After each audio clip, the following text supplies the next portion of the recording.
A letter to God, a letter to God G L. Fuentes ने लिखा है।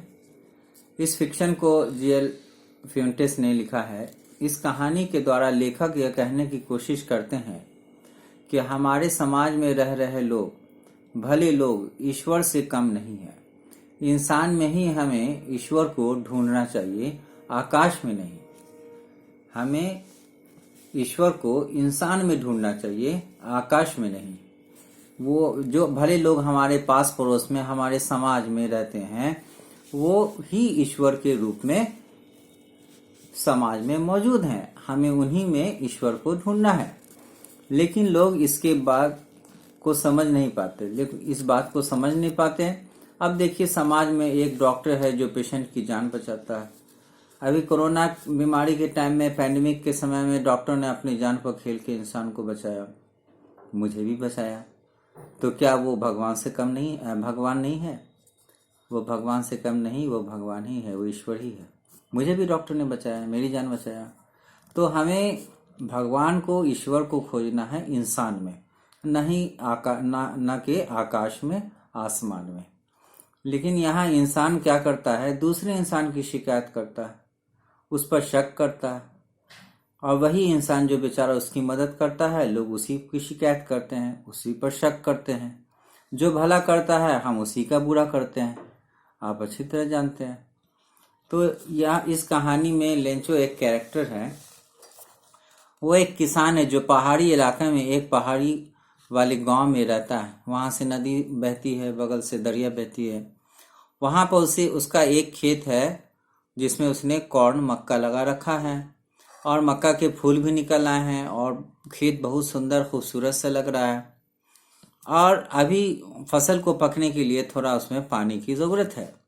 तो वो भगवान से प्रार्थना करता है, ईश्वर से प्रार्थना करता है कि भगवान थोड़ा पानी दे दे। तो भगवान उसकी सुन लेता है, और उसके बाद जो है बारिश होने लगती है। फसल के लिए बारिश होने बहुत ज़रूरी थी, क्योंकि वो सोच रहा था कि बारिश हो जाएगी तो अच्छा लाभ होगा और अच्छा फायदा होगा, जिससे उसका परिवार ठीक ठाक 1 साल तक तो चल सकता है, 1 साल का खाने पीने का इंतजाम हो जाएगा। तो इसलिए वो भगवान से बारिश की गुजारिश करता है, और फिर ईश्वर उसकी सुन लेता है, बारिश होती है।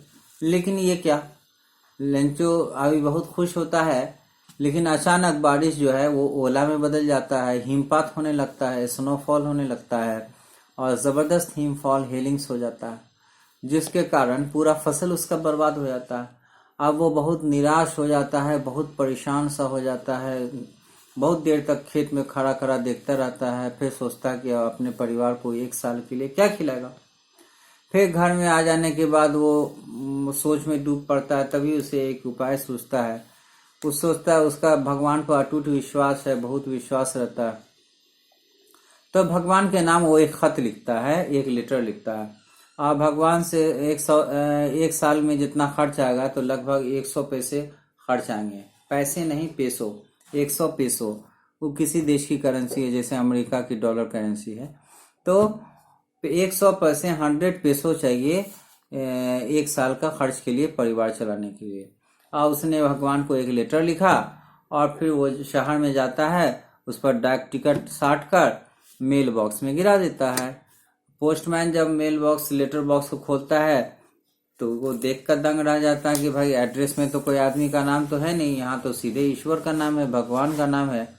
वो दंग रह जाता है, और वो लेटर लिए दिए पहुंच जाता है पोस्टमास्टर के पास, बड़े अधिकारी के पास।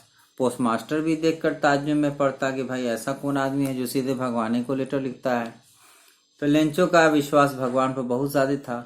पोस्टमास्टर अक्लमंद आदमी था। पहले तो हंसा, फिर सोचा कि नहीं, इसका भगवान पर जो अटूट विश्वास है बना रहना चाहिए।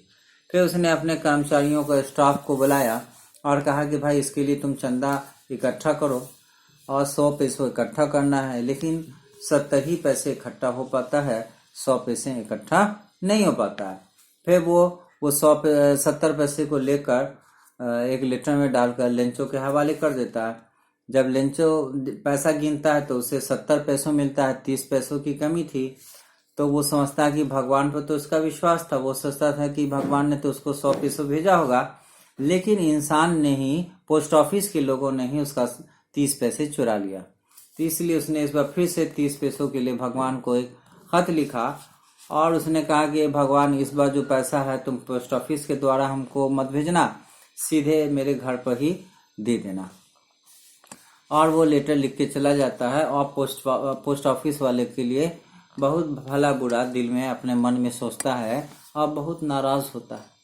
ये कहानी तो यहीं ख़त्म हो जाती है, लेकिन असली सबक अब शुरू होता है कि इस कहानी से राइटर ने हम लोग को ये बताना चाह रहा है कि जब समाज में हमको कभी दिक्कत आती है, जब कभी अर्थक्वेक आता है, यानी जलजला आता है, जब यानी कि बाढ़ आ जाती है, फ्लड आता है, जब कभी आग लग जाती है, जब कभी महामारी हो जाती है, तो हमें और आपको कौन बचाता है? हमें आपको NDRF टीम भारत की है वो बचाती है। दूसरे देशों से भी टीम आती है हम लोगों के सुरक्षा के लिए, और दूसरे देश में भी जब ज़रूरत होती है तो हमारी टीम जाती है। हाल फिलहाल में तुर्की में बहुत बड़ा अर्थक्वेक आ रहा है तो भारत से भी टीम गई थी। तो इंसान को इंसान ही मदद करता है, और जो आपको इंसान मदद करता है बाढ़ में, अर्थक्वेक में, आग लगी में, तो वो इंसान दरअसल भगवान ही होता है। भगवान ही इंसान का रूप लेकर आपके पास आते हैं, तो हमें उनका शुक्रगुजार होना चाहिए जो हमारी मदद करते हैं, हमारी जान बचाते हैं। वो भगवान से कम नहीं।